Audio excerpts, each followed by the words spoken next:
আসসালামু আলাইকুম। শিক্ষা একাডেমিতে তোমাদের সবাইকে স্বাগতম। এই ভিডিওতে আমি তোমাদেরকে ষষ্ঠ শ্রেণীর ষান্মাসিক সামষ্টিক মূল্যায়ন 2024-এর জন্য গণিত বিষয়ের নমুনা নির্দেশিকা দেখিয়ে দিব। আর এই গণিত বিষয়ের নমুনা নির্দেশিকার উত্তরগুলো কি হতে পারে তাও আমি তোমাদেরকে দেখিয়ে দিব। তোমরা এখানে দেখতে পাচ্ছ তোমাদের এই নমুনা নির্দেশিকাতে প্রথমেই বলা হচ্ছে একক কাজ 1।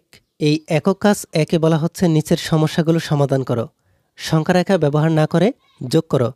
তোমরা এখানে দেখতে পাচ্ছ তোমাদেরকে এখানে দুটি সমস্যা দেওয়া হয়েছে। এই সমস্যাগুলোকে তোমাদেরকে সংখ্যা রেখা ব্যবহার না করে যোগ করে দেখাতে হবে। তোমরা এই কাজটিকে কিভাবে সমাধান করতে পারো আমি তোমাদেরকে তা একটি নমুনা সমাধানের মাধ্যমে দেখিয়ে দিচ্ছি। তোমরা দেখতে পাচ্ছ আমি তোমাদের একক কাজ 1-এর সমাধানটিকে এখানে লিখে নিয়েছি। তোমাদেরকে একক কাজটিতে বলা হয়েছিল এই সমস্যাগুলোকে সমাধান করতে হবে, সংখ্যা রেখা ব্যবহার না করে তোমাদেরকে যোগ করতে হবে। এই সমস্যাগুলোকে সমাধান করতে হলে তোমাদেরকে যে বিষয়টিকে জানতে হবে, এই সমস্যাগুলোর সংখ্যাগুলোর মধ্যে যদি কমা থাকে তাহলে কমার পরিবর্তে তোমাদেরকে প্লাস চিহ্ন বসাতে হবে, আর যদি এবং থাকে তাহলে এবংয়ের পরিবর্তেও তোমাদেরকে প্লাস চিহ্ন বসাতে হবে। তোমরা এখানে প্রথম ক নম্বর সমস্যাটিতে দেখতে পাচ্ছ এখানে 137 এবং -35-এর মাঝে এখানে এবং লেখাটি আছে, তাহলে তোমাদেরকে অবশ্যই এই এবংয়ের পরিবর্তে প্লাস চিহ্ন বসাতে হবে। তোমরা এখানে দেখতে পাচ্ছ আমি এখানে 137 আর -35-এর মাঝে প্লাস চিহ্ন বসিয়েছি এবং এর পরিবর্তে। এর পরবর্তী লাইনে এখানে প্লাসের সাথে মাইনাসকে গুণ করাতে এখানে শুধুমাত্র মাইনাস, আর এই 137-এর জায়গায় 137 আর এই 35-এর জায়গায় 35। আমরা যদি এই 137 থেকে 35-কে মাইনাস করি তাহলে এর সমান পাব 102। এরপরে আমরা খ নম্বর সমস্যাটিকে দেখে নিই। এই খ নম্বর সমস্যাটিতে এখানে কমা আছে আবার এবং আছে। এই কমা আর এবং এর জায়গায় আমরা প্লাস চিহ্ন বসাবো। তোমরা এখানে দেখতে পাচ্ছ এই -31-কে আমি এখানে লিখে নিয়েছি, এরপরে কমার জায়গায় প্লাস চিহ্ন দিয়েছি, এরপরে আছে 39, এই এবংয়ের জায়গায় প্লাস, এরপরে হচ্ছে 19। এরপরে আমি এখানে এই ব্র্যাকেটকে উঠিয়ে দিয়ে এই -31-কে লিখেছি, আর এই 39-এর সাথে যদি 19-কে যোগ করি তাহলে হবে 58। এরপর এই 58 থেকে যদি আমরা 31-কে মাইনাস করি তাহলে আমরা এই খ নম্বরের সমাধান পাবো 27। তাহলে তোমরা দেখতেই পাচ্ছ তোমরা কিভাবে খুব সহজেই এই সমস্যা দুটিকে সমাধান করতে পারো। এরপরে তোমাদেরকে দলগত কাজ 2-এ বলা হচ্ছে মৌলিক উৎপাদকের গাছের চিত্র বা ডায়াগ্রাম ব্যবহার করে সংখ্যাগুলোর গসাগু নির্ণয় করো। এরপর গুণনীয়কের তালিকা তৈরি করে সংখ্যাগুলোর গসাগু নির্ণয় ও যাচাই করো। তোমরা এখানে দেখতে পাচ্ছ তোমাদেরকে এখানে দুটি সংখ্যা দেওয়া হয়েছে 28 আর 24। এই 28 আর 24 এই দুটি সংখ্যা দিয়ে তোমাদেরকে মৌলিক উৎপাদকের গাছের চিত্র বা ডায়াগ্রাম ব্যবহার করে সংখ্যাগুলোর গসাগু নির্ণয় করতে হবে। এরপর তোমাদেরকে এই সংখ্যা দুটিকে ব্যবহার করে গুণনীয়কের তালিকা তৈরি করে সংখ্যাগুলোর গসাগু নির্ণয় ও যাচাই করতে হবে। তোমরা কিভাবে এই কাজটিকে সমাধান করতে পারো আমি তোমাদেরকে তা একটি নমুনা সমাধানের মাধ্যমে দেখিয়ে দিচ্ছি। তোমাদেরকে দলগত কাজ 2-এ বলা হয়েছিল মৌলিক উৎপাদকের গাছের চিত্র বা ডায়াগ্রাম ব্যবহার করে সংখ্যাগুলোর গসাগু নির্ণয় করতে হবে। এরপরে গুণনীয়কের তালিকা তৈরি করে সংখ্যাগুলোর গসাগু নির্ণয় ও যাচাই করতে হবে। আমরা এখানে প্রথমে দেখে নিই 28 ও 24-এর মৌলিক উৎপাদকের গাছের চিত্র বা ডায়াগ্রাম ব্যবহার করে সংখ্যাগুলোর গসাগু কিভাবে নির্ণয় করতে হয়। তোমরা এখানে দেখতে পাচ্ছ আমি এখানে প্রথম এই 28 সংখ্যাটির মৌলিক সংখ্যাগুলোকে বের করে নিয়েছি। এই 28-এর মৌলিক সংখ্যাগুলো হচ্ছে 2টি 2 আর একটি 7। এরপরে 24 সংখ্যাটির মৌলিক সংখ্যাগুলোকে বের করে নিয়েছি। তোমরা এখানে দেখতে পাচ্ছ 24 সংখ্যাটির মৌলিক সংখ্যাগুলো হচ্ছে 3টি 2 আর একটি 3।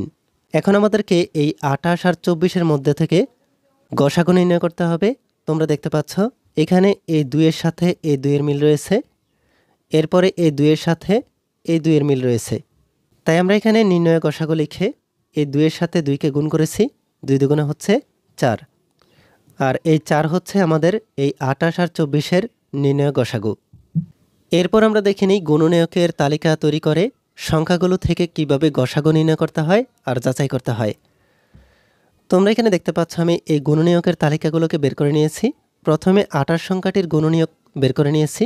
28 সংখ্যাটির গুণনীয়ক বের করার জন্য তোমরা এখানে দেখতে পাচ্ছ 28 একে 28, 14 দুগুণে 28, 4 7 28। এরপরে 24 সংখ্যাটির গুণনীয়কের তালিকাটি হচ্ছে 24 একে 24, 12 দুগুণে 24, 3 8 24, 4 6 24। এরপর এখান থেকে আমরা 28-এর গুণনীয়ক সমূহগুলোকে লিখেছি। প্রথম হচ্ছে 1 2 4 7 14 28। তোমরা এখানে দেখতে পাচ্ছ 28-এর গুণনীয়ক সমূহ হচ্ছে 1 2 4 7 14 28। এরপর 24-এর গুণনীয়কগুলো হচ্ছে 1, 2, 3, 4, 6, 8, 12, 24।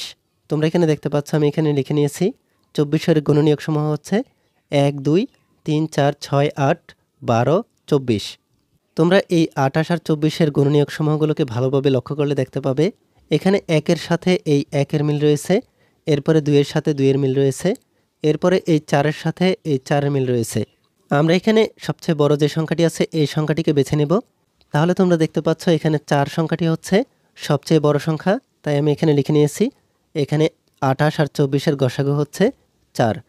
তাহলে তোমরা দেখতেই পাচ্ছ এখানে আমাদের এই যাচাই করা হয়ে গেল 28 আর 24-এর গসাগু হচ্ছে 4। এরপরে তোমাদেরকে জোড়ায় কাজ 3-এ বলা হচ্ছে নিচের আয়তকার ক্ষেত্রের সবগুলো অংশ সমান দৈর্ঘ্যের। তোমরা এখানে দেখতে পাচ্ছ তোমাদেরকে এখানে আয়তকার ক্ষেত্র দেওয়া হয়েছে। এখানে মোট 60টি আয়তকার ক্ষেত্র দেওয়া আছে।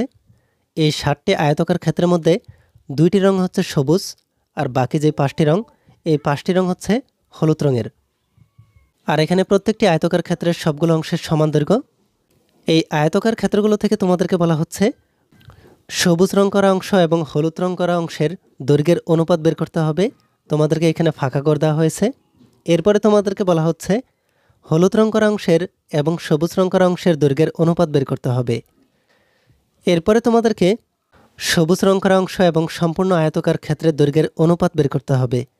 এরপরে হচ্ছে হলুদ রং করা অংশ এবং সম্পূর্ণ আয়তকার ক্ষেত্রের দৈর্ঘ্যের অনুপাত বের করতে হবে। তোমরা কিভাবে এই কাজগুলোকে সমাধান করতে পারো আমি তোমাদেরকে তা একটি নমুনা সমাধানের মাধ্যমে দেখিয়ে দিচ্ছি। এখানে তোমাদেরকে জোড়ায় কাজ 3-এ বলা হয়েছিল নিচের আয়তকার ক্ষেত্রের সবগুলো অংশের সমান দৈর্ঘ্যের সবুজ রং করা অংশ এবং হলুদ রং করা অংশের দৈর্ঘ্যের অনুপাত বের করতে হবে। তোমরা এখানে দেখতে পাচ্ছ এখানে সবুজ রং করা আছে 2টি অংশ আর হলুদ রং করা আছে মোট 5টি অংশ। আমাদেরকে এখানে প্রথমে বলা হয়েছে সবুজ রং করা, তাই আমরা এখানে লিখব সবুজ রং করা আছে 2টি অংশ। এরপরে বলা হয়েছে হলুদ রং করা হয়েছে 5টি অংশে। আর আমাদেরকে বলা হয়েছে সবুজ রং করা অংশ এবং হলুদ রং করা অংশের দৈর্ঘ্যের অনুপাত বের করতে হবে। তাহলে সবুজ রং করা অংশ এবং হলুদ রং করা অংশের দৈর্ঘ্যের অনুপাত হচ্ছে 2:5। এরপরে আমাদেরকে বলা হয়েছে হলুদ রং করা অংশ এবং সবুজ রং করা অংশের দৈর্ঘ্যের অনুপাত। আমাদেরকে এখানে প্রথমে বলা হয়েছে হলুদ রং করা অংশ হচ্ছে মোট 5 অংশ, তাহলে 5 অংশ। এরপরে বলা হয়েছে সবুজ রং করা অংশ হচ্ছে 2 অংশ, তাহলে 2 অংশ। আমাদেরকে এখানে বলা হয়েছে হলুদ রং করা অংশ এবং সবুজ রং করা অংশের দৈর্ঘ্যের অনুপাত বের করতে হবে। তোমরা এখানে দেখতে পাচ্ছ হলুদ রং করা অংশ এবং সবুজ রং করা অংশের দৈর্ঘ্যের অনুপাত হচ্ছে 5:2। এরপরে তোমাদেরকে বলা হয়েছে সবুজ রং করা অংশ এবং সম্পূর্ণ আয়তকার ক্ষেত্রের দৈর্ঘ্যের অনুপাত। তোমরা এখানে দেখতে পাচ্ছ এই আয়তকার ক্ষেত্রের সবগুলো অংশ হচ্ছে মোট 60টি। এই 60টি থেকে শুধুমাত্র 2টি অংশ সবুজ রং করা আছে, তাই আমরা এখানে লিখব 7/2 অংশ সবুজ রং করা আছে, তাহলে এর অনুপাত হবে 2:7। এরপরে তোমাদেরকে বলা হয়েছে হলুদ রং করা অংশ এবং সম্পূর্ণ আয়তকার ক্ষেত্রের দৈর্ঘ্যের অনুপাত। তোমরা এখানে দেখতে পাচ্ছ এখানে সম্পূর্ণ আয়তকার ক্ষেত্রের মধ্যে মোট 5টি অংশে হলুদ রং করা আছে, তাই আমরা এখানে লিখব হলুদ রং করা আছে মোট 7টি অংশের মধ্যে 5টি অংশ। আর আমাদেরকে যেহেতু বলা হয়েছে হলুদ রং করা অংশ এবং সম্পূর্ণ আয়তকার ক্ষেত্রে দৈর্ঘ্যের অনুপাত বের করতে হবে, তাই আমরা এখানে লিখব 5:7। তাহলে তোমরা দেখতেই পাচ্ছ তোমরা কিভাবে জোড়ায় কাজ 3-এর সমাধান করতে পারো। তাহলে তোমরা এখানে দেখতে পাচ্ছ তোমরা কিভাবে এই নমুনা নির্দেশিকার মাধ্যমে তোমাদের গণিত বিষয়ের ষান্মাসিক সমষ্টিক মূল্যায়নের প্রস্তুতি নিতে পারো। এই ভিডিওতে এই পর্যন্তই। পরবর্তী ভিডিওগুলো পাওয়ার জন্য আমাদের এই চ্যানেলটিকে এখনই সাবস্ক্রাইব করে রাখো।